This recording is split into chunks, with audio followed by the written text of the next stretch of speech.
விஜய் நேரம் கழிச்சு வந்தார். விஜய்க்கு கொடுக்கப்பட்ட நேரம் என்ன சொல்லுங்க? அனுமதி நேரம் என்ன? 3 to 10. 3 to 10 அனுமதி நேரம் கொடுத்தது யார்? காவல்துறை. 3ல இருந்து 10 வரைக்கும் அனுமதி கொடுத்தாச்சா? இந்த அனுமதி கொடுத்த இந்த நேரத்திற்குள் விஜய் 2:59க்கு வந்து கலவரம் செய்திருந்தால் விஜய் குற்றவாளி. 10:01க்கு வந்து கலவரம் செய்திருந்தால் குற்றவாளி. 3லிருந்து 10 வரைக்கும் முழுமையான நேரமும் பாதுகாப்பு கொடுக்கிறேன் என்று காவல்துறை உத்தரவு கொடுத்திருக்கிறது. அப்புறம் தாமதமாக வந்தார்னா அப்ப முதல் நாளே என்ன நரேட்டிவ் செட் பண்றீங்க? அவர் லேட்டா வந்தார். அவர் லேட்டா வந்திருந்தாலும் பாதுகாக்க வேண்டிய பொறுப்பு உங்களுக்கு இருக்கிறது என்பதையும் சேர்த்தே நான் சொல்லுகிறேன். அவர் தவறாக எண்ணிக்கை கொடுத்தார். அவர் கொடுத்த எண்ணிக்கையை ஏற்றுக்கொண்டு பாதுகாப்பு போடுவதென்றால் உளவுத்துறையின் வேலை என்ன என்கிற கேள்வியை நான் முன்வைக்கிறேன். விஜய் வந்துட்டு இருக்காரு.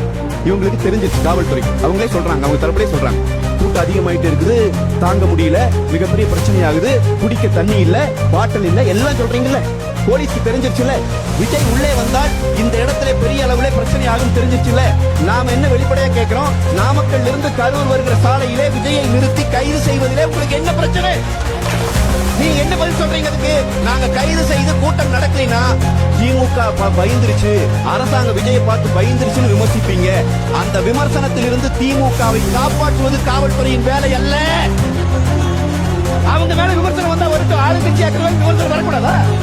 நீ ஆளுங்கட்சி மேல விமர்சனம் வரக்கூடாது என்பதற்காக அவரை அலோ பண்ணி இங்கே உயிர்களை போக வைத்திருக்கிறார் என்றால் நான் குற்றம் சாட்டுகிறேன். முதல் குற்றவாளி இந்த அரசாங்கம், இந்த காவல்துறை, இந்த உளவுத்துறை.